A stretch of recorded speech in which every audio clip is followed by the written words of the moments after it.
And so this is SB 642, which is known as the Pay Equity Enforcement Act.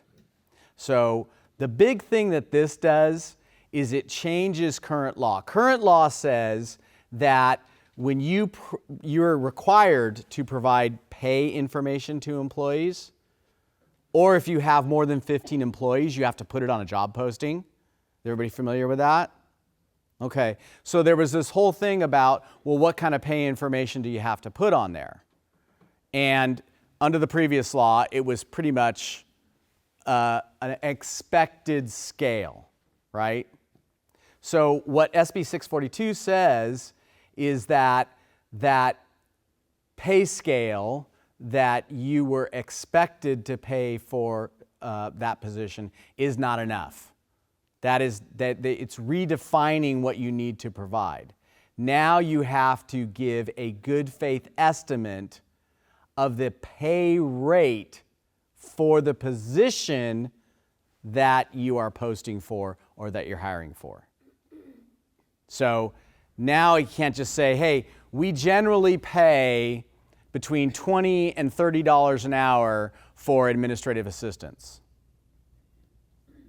You have to say, we expect to pay $25 an hour for this position that we are posting or this position we are hiring for. So again, keep in mind, if you're putting out job postings, you're going to need to be more specific than in the past. There's also an expanded definition of gender. So gender equity rules, that's what pay equity is mainly focused on.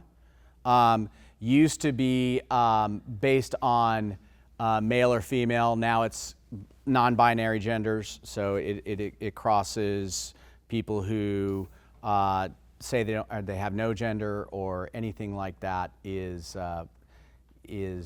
got to meet the equal pay requirements.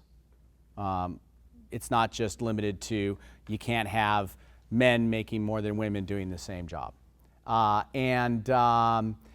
The other thing is that equal pay now includes bonuses and expense reimbursements.